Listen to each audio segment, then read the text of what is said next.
In this video, I'm going to tell you how we started LEGO investing. Investing is the process of buying assets that increase in value over time and provide returns in the form of income payments or capital gains. One day I was looking at the Star Wars stuff on YouTube, and as I was typing Star Destroyer, a video popped up with the LEGO UCS Star Destroyer model. And I watched that video and I was just admiring the set when the guy who was reviewing it said something along the lines of, "This would be a great set to invest in." Naturally, I was intrigued by this and I just quickly searched for LEGO investing on Google, and boy was I in for a surprise. This is our origin story and how we came upon the idea that you can actually invest in LEGO. To tell you the truth, thinking back, it seems logical. Any hobby that has limited release items will have opportunities for you to collect and store rare items that can one day fetch much more than what you paid for them. No doubt, if you do have any minifigures or comic books or scale models or even G.I. Joe toys, you know that there are some models there that cost an arm and a leg, especially if they are in a boxed or pristine condition. LEGO is no different. Every year, LEGO puts out new sets and retires old sets. The variety in LEGO's teams is enormous and they do a good job in touching on many categories of fans. You have LEGO Speed Champions with cool LEGO cars that can fit in the inside of your palm. You have LEGO Technic for the more mechanically inclined persons. You have LEGO Harry Potter, LEGO Marvel, LEGO Friends, LEGO Star Wars, LEGO Indiana Jones, LEGO Duplo, all kinds of stuff. Every set that LEGO puts out is going to be produced for a period of time, normally 12 to 36 months, sometimes more, sometimes less, and at some point it will rotate out to be replaced on the production line with something else. What happens next is that set might, heavy emphasis on might, increase in value the more desirable it is. As the set is no longer found on the online stores, slowly disappearing as the last ones are being bought, they start to show up on eBay, Facebook Marketplace, Amazon, or any other classified type website. People buy and sell stuff all the time. Now, because the set is no longer produced, it becomes rare, and especially in the case of new in-box stuff, it slowly ramps up in value. Let me just say that again in a different way. All LEGO sets slowly gain value after they retire. Some are gaining it via big bursts, some are gaining it via small, slow growth, but essentially all of them do gain value. So this is easy, right? I just buy a set that will retire and we sell it after it does, right? Well, yes and no. Yes, that's the gist of it. You buy it before it retires and sell it after it retires. But you have to consider several things. Depending on how many people have the same idea as you, investing in the same sets as you, the market might be flooded after the set retires with lots of set copies that might be cheaper than what you'd ask for yours, making it not worth your time. Depending on the actual theme of the LEGO set, the value might increase slower than you'd like. As an example, some LEGO themes increase at a rate of 10, 15, 30% per year, while some only gain 3, 4, 5% per year. What this means is that while LEGO investing is easy to get into, the hard part is actually finding out what sets are the most worth it to invest in. Also, sourcing these sets at a price that allows you to get profit in the time frame that you want is kinda tricky. Some people might want to throw their sets in a locker and wait for 5-10 years, getting a guaranteed return of investment over a long period of time.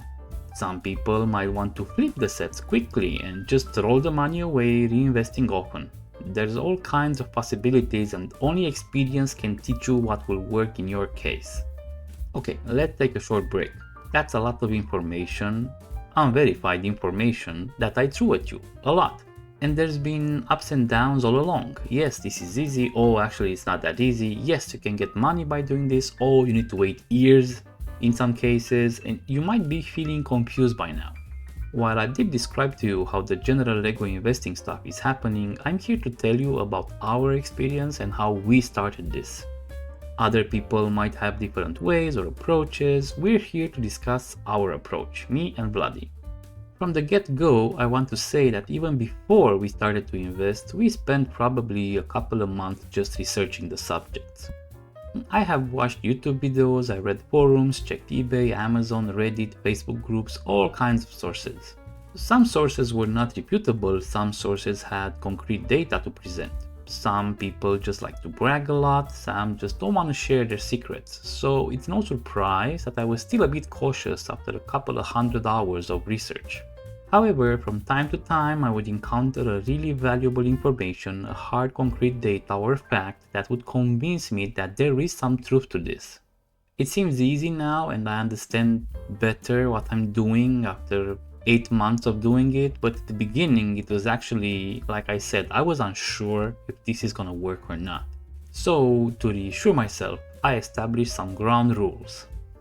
If I would get into this, I would have to do it scientifically, by the book as you might say. Rule number 1.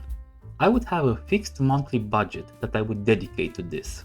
After thinking about it for a while, I decided on 100 euros per month. It's not a big amount that I would solely miss each month, but it would be big enough to allow me to actually get something worthwhile. Rule number 2. I would focus on only Star Wars and Speed Champion sets. I'm a big fan of Star Wars, so I'd pretty much know, or so I thought, what would be popular and what would not be popular. As for the Speed Champion sets, these are something that appeal to the majority of LEGO fans, especially the more fancy or special cars like Lamborghinis, Ferraris, etc. Rule number 3. I would not buy expensive sets, setting a limit of around 50 euros per set.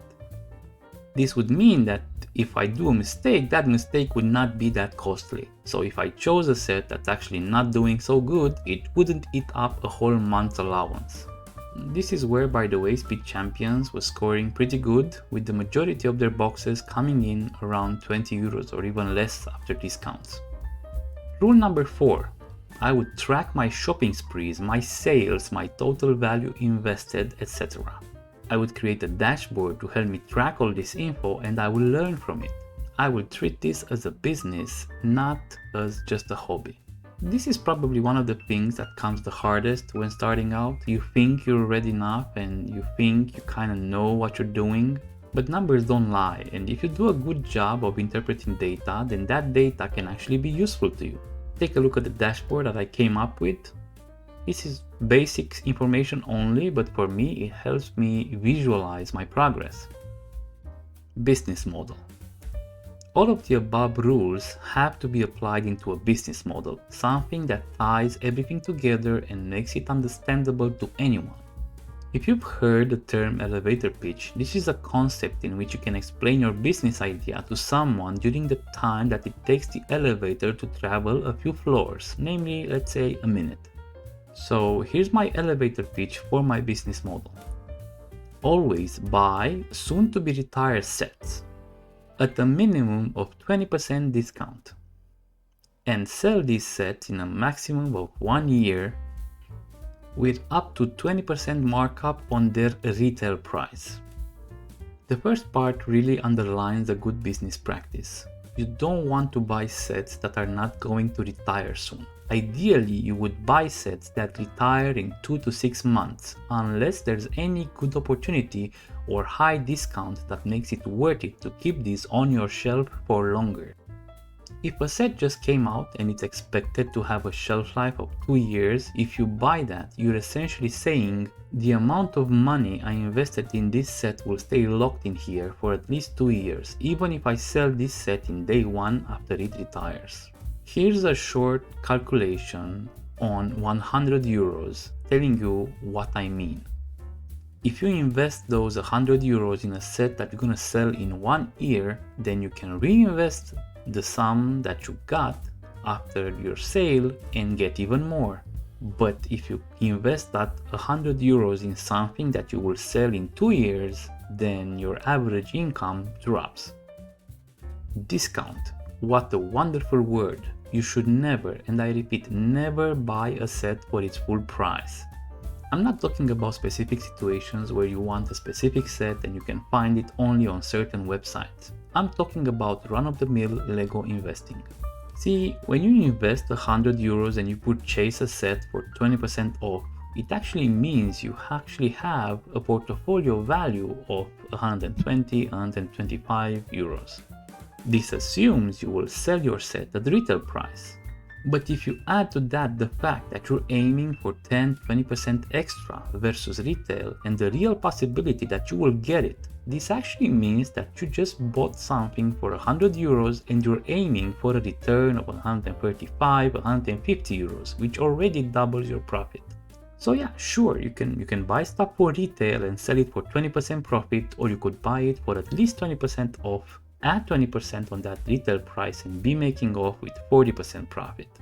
And trust me, if you play the long game, it is impossible not to stumble upon at least 20% off on specific sets that you want to invest in. Everything gets a discount at least once a year, be it Black Friday, holiday offers, spring sales, Christmas, whatever. Now let's talk about time to sale and profit margin. Our aim is to beat the standard bank interest rate, which is usually 5 to 10%. If we take the above example for an 100 euro set that got sold after 1 year for 140 euros, let's say, that's a 40% interest rate over a year for your investment. Double the time for the sale and that gets halved to 20%. To explain this a bit better, as it might be complicated.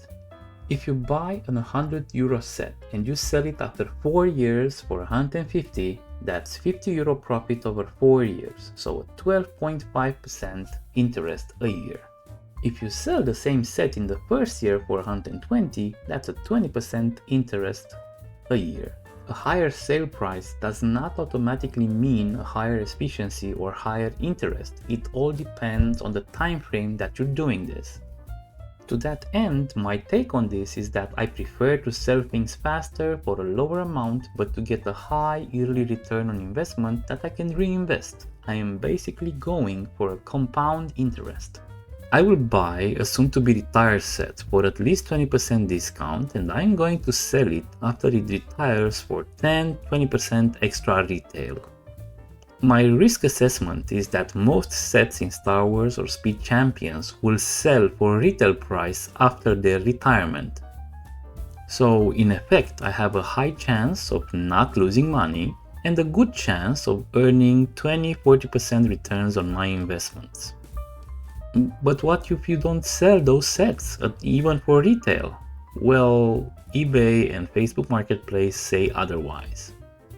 Sure, some people like to keep the sets for longer, but I am more interested about the annual return of investment.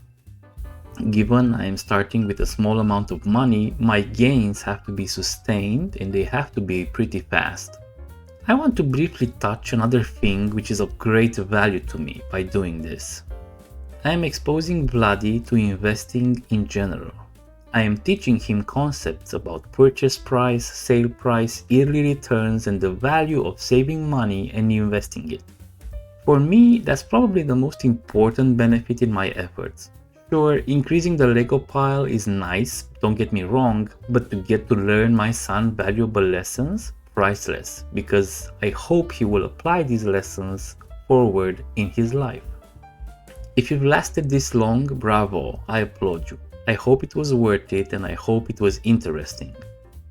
I did share an up-to-date image of my dashboard earlier, so if you've been paying attention, you know that Lego investing kinda worked for me for the past 8 months.